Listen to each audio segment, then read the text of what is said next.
Hey, flooring retailers, welcome to the Flooring 101 podcast. And if you have a retail store or you're thinking about getting into the retail flooring business, then this podcast is the right choice and you've come to the right place. So I'm Jason Jabbar, and I've spent the last 25 years in the retail flooring business. For the last 10 years, I've served as CEO of Jabbar's Carpet Outlet. We're located in Wichita, Kansas, and we are one of the largest independently owned flooring retail stores in the country. So if you are in the flooring retail business and you're experiencing issues or you're thinking about getting into the retail flooring business, this podcast is for you, and it's free. So today we're going to be discussing kind of an overview of Flooring 101, where if you stick with us, you're going to learn how to start, run, and market a profitable flooring business through proven systems of sales and operations. So today we are specifically talking about the retail flooring blueprint and choosing the right model for your store. In our previous podcast, we talked about the retail reality flooring checkpoint and the checklist, and the kind of things you need to think about before you open your business. And now we're talking about the type of business that you're going to open, the specific model that you're going to create when you open your flooring retail business. And there are really 5 different areas that we're going to look at when we're deciding what the right model is for you and for the type of flooring business that you want to open. The first thing is deciding whether you're going to be an independent or you're going to be in a buying group, or you're going to be in a franchise. So figuring out which one of those 3 options best fits you is going to be really important into having a successful flooring business. The second thing we're going to talk about is having a showroom plus installation versus a product only model, and the pros and cons of both of those different models and which one is going to fit best for you. The third is kind of the boutique or small showroom versus the volume model, a stocking dealer, someone who's got a lot of volume on hand, kind of a larger outfit versus going that smaller kind of boutique niche market that they're looking for. Fourth is choosing the type of model based on what your strengths are as a retailer and as an owner, and figuring out how your strengths will play best to the model that's going to work best for you. And then lastly, kind of looking down the road at long-term scalability considerations and how keeping those in mind now are going to benefit you down the road. So this video should give you an idea of what your vision is for your store, and with that vision you can work towards making your dreams as a flooring store owner become a reality. So at the end of the video, please let us know what you liked and what questions you might have. Remember, you can follow us on all of your favorite podcast locations, as well as you can follow us on Substack, Reddit, Facebook, Instagram, and LinkedIn under the Flooring 101 banner. Plus, if you really want to get some one-on-one time and you really want us to dive deep into your specific business and finding ways that we can specifically help your business to become a successful retail flooring business, you can always go to jasonjabara.com. That's JasonJabara, jasonjabara.com, and you can book a call and you and I can sit down on the phone. We can do a Teams meeting or a Zoom meeting and figure out if there's a way that we can help you specifically with your business. So let's get into it. The first thing we're going to kind of talk about is independent versus a buying group versus a franchise, some of the pros and cons of each, the startup costs of each, the control versus support trade-offs that you get with each of those. So, if you're going to be an independent retailer, which I'm a member of an independent retailer, we're not in any buying group or a franchise. And the benefit of being an independent retailer is we really get to make all the decisions. So from what we buy, what we put in our showroom, the manufacturers and the distributors that we decide to have in our showroom are completely up to us. The products that we purchase are up to us. How we price them is completely up to us. But that also comes with a lot of baggage. We've got to create our own assets. We've got to do our own marketing. We've got to come up with all of our own commercials. And you're really out there on your own. You get the freedom to make all of those decisions, but there are certainly a lot of decisions to make. Now, you could also be part of a buying group, something like Flooring America or Carpet One. These are great buying groups. They're very profitable stores. They have a lot of positives. There's certainly some fees associated with being a part of these buying groups, but they come with a lot of training. They come with a lot of assets. They come with marketing materials. They come with specific displays and curated product lines. They're going to be benefit to you and your company. They're not always easy to get into. There's certainly some paperwork involved into getting into one of these buying groups, and there are certainly some rules that you have to follow in addition to the cost of the things that you can and can't sell, and the products that you do and don't have access to are really curated by the board of directors and the people that curate those buying groups. So, that is an option. It gives you a little bit more support. It gives you a broader network of other people that are in your shoes that are a part of these buying groups that you can contact, annual meetings, ongoing training, curated shows that you can go and see what the new products are. So there's certainly benefits, but you are going to have to stick to a game plan in order to be successful, and that's going to be a game plan that is created by those buying groups. And then lastly, there's the franchise option, something like Footprints or Flooring International.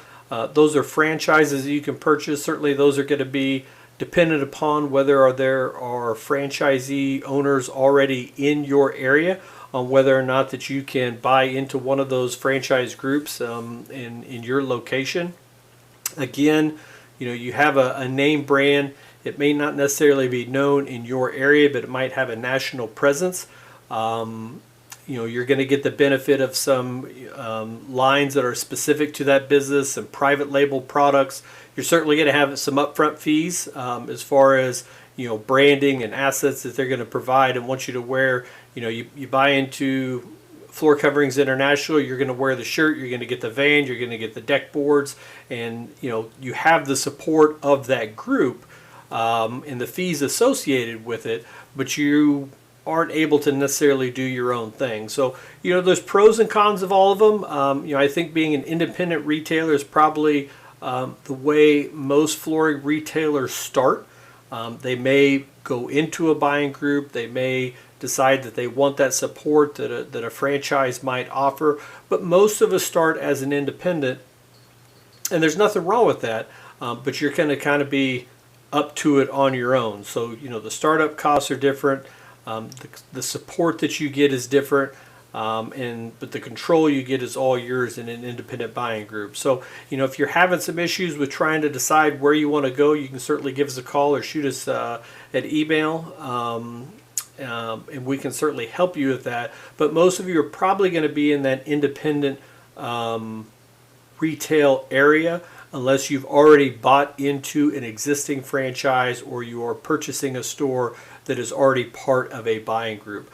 If you live in, 100 of the top cities of the United States, most of those buying groups and most of those franchises, at least the successful ones, probably already have somebody in your market. So unless you're buying an existing business, you're probably going to be going the route of an independent. So unless that changes, you've kind of got that already in. But even after you decide that type of model, the second thing that you have to look at is whether you're going to be just a showroom with products only, or if you're going to be a company that offers installation as well. And there's pros and cons to that. There's certainly some margin differences, some different operational complexity that's involved, and also some different risks. So, if we could all get away with it, probably just having products only, showroom only, might be the most beneficial model. The problem is that after you sell the goods, who's going to install them? If you're in an area that doesn't have a good labor pool of flooring mechanics, and we know that the flooring installation is a crisis across the country, and there's different ways to try and deal with that. But most of us are going to have, whether we're a stocking dealer or just a showroom, we're going to have showroom and installation. And you can make money off of installation. It's a great place to pad your bottom line. It's a good place where you can still get some really strong margins. Your margins are going to certainly be higher if you just have products only. But if your installation can cover your warehouse person, your estimator, maybe your scheduler, if you're making enough money off of installation to cover those people, then your products that you're selling should be able to carry everything else with there. So, there are some risks involved with just going with the products only approach. You're losing out on that installation model. Most people can't install products on their own. With the installation crisis, the manufacturers are doing their best to try and create as many DIY products as possible. I think it reached a peak a few years ago, and they're starting to scale back on that a little bit, just because I think the manufacturers have really decided how important the installers are. I know the larger manufacturers, Shaw, Mohawk, and Engineered Floors, have really put a lot of financial support into organizations like CFI in order to broaden the scope and the training of installers and the creation of new installers across the country. That's something that certainly takes time, but the best model probably for you, unless there are some other circumstances moving forward, is being a showroom that offers installation.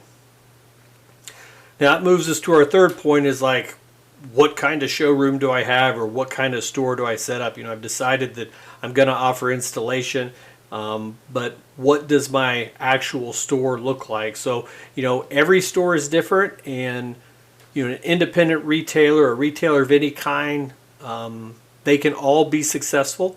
Especially when we talked about in the first podcast about, if we've got those 5 excuse me, if we have those 5 pillars down, our operations and our sales and our leadership systems, if all of those are in place to get the pillars base and the foundation base for a successful business, the type of business you have can vary.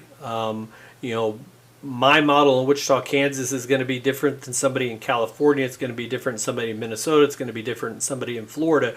And we can all be successful, and there's room for success regardless of what your business looks like, that as long as you have those pillars in place for success, those systems and those operations in place to be successful. But you still have to decide what you want your store to look like. And you kind of have the boutique curated model all the way up to a full volume model, a full stocking dealer. The boutique and curated is going to be a little bit more of high-end specialization. Maybe you only sell wood, maybe you only do tile, maybe you only do flooring.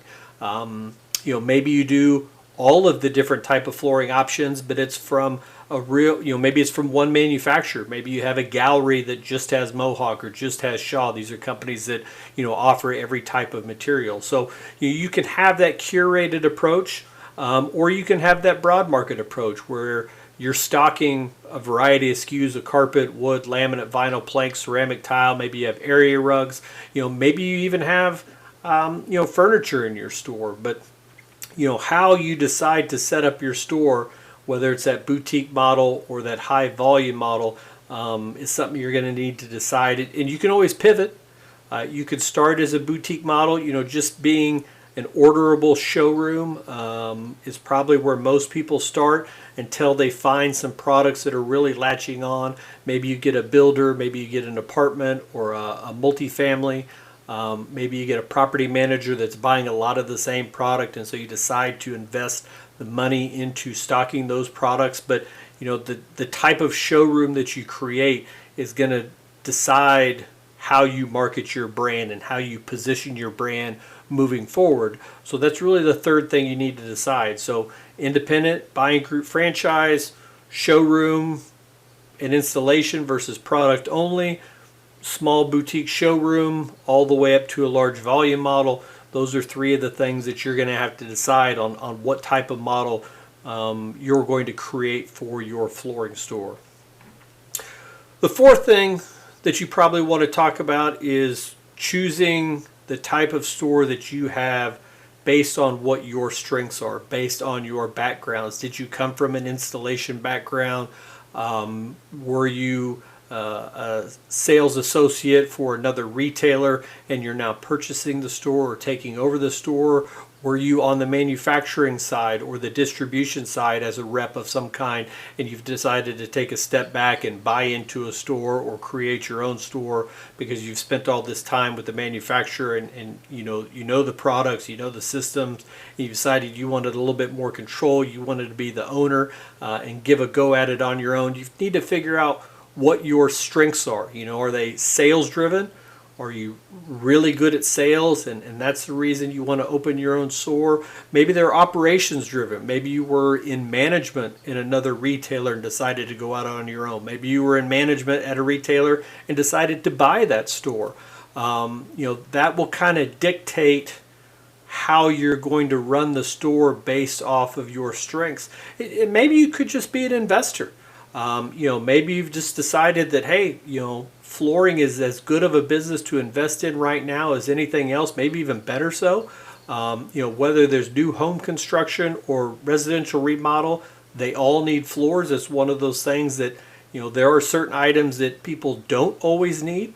Flooring is one of the ones that they always need. And, in the last 20 years, when things get tight in the economy, flooring has still been one of those things that private interest groups and private investment money has decided to go into because it's a pretty unwavering thing. We don't have a lot of highs and lows, even with price increases, even when we had shortages of the availability of product.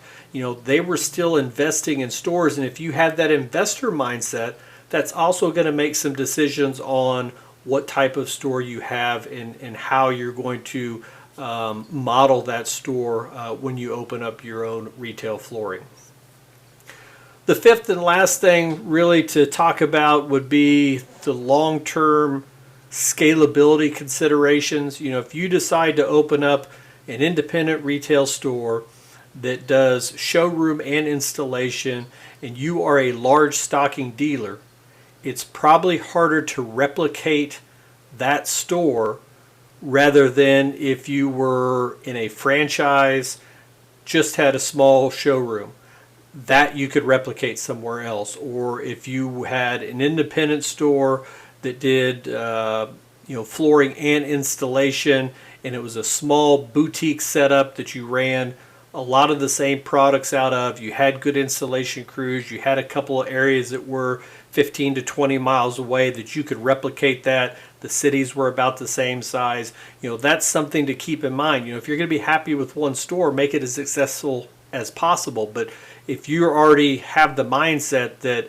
I'm going to get this going in hopes of replicating this somewhere else, you need to make sure that the model that you create your store around is something that you can replicate.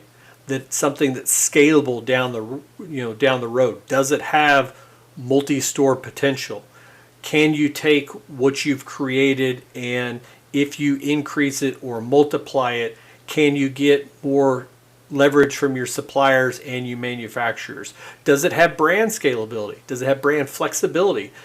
What works in my market may not work an hour away just because of the customer base. Maybe I'm in more of a rural location and the next closest scalable city is more of a city population. It could be larger where I'm at, could be smaller than where I'm at. But does your brand have that flexibility to branch off into other areas? Is it a long-term scalable opportunity based off of the model you created? So, those are just a few things to keep in mind when you're trying to choose the right retail model. Independent versus buying group versus franchise. Showroom and installation versus product only. The boutique versus the volume model. Making sure that you're choosing your model based off of your strengths. And then lastly, thinking down the road about what those long-term scalability considerations should be based off of where your business is, how it's created, what it needs to be done to be replicated. If you can keep those 5 things and figure out the answers to those 5 things, you're going to be able to create the right model for you in your area for your business when you're opening up your retail flooring store or taking over an existing store and making some changes to really make it identify with who you are as an owner of this retail flooring business. So, at the end of this video, I hope we gave you an idea for what your vision of your store is. And with that vision, hopefully you can make your dreams a reality with creating the perfect retail flooring store for yourself. At the end of this, if you liked what you heard and you have any questions, please feel free to shoot us an email or contact us or shoot us a message. Remember, you can follow us on all of your favorite podcast locations, as well as you can find us on Substack and Reddit and Facebook and Instagram, LinkedIn under the Flooring 101 banner. If you go to any of those social media platforms and you type in Flooring 101, you should see a great picture of me on there. Plus, if you really want to get some one-on-one done, if you really want to dive into bettering your business specifically and learning more about your business, the pitfalls that you're facing, the issues that you're facing, your business specifically, you can always go to jasonjabara.com, JasonJabara.com, and you can book a call with me. Free call. Be happy to get on the phone with you and talk to you a little bit about your business and see if there's something that we can offer you in order to help your business. So, next time on the next podcast, we're going to discuss startup costs and capital planning, what kind of money it's going to take to open your business, what you need to plan for financially opening up your business, what it's going to cost you. So until next time, I'm Jason Jabara with Flooring 101. Good luck out there, dealers.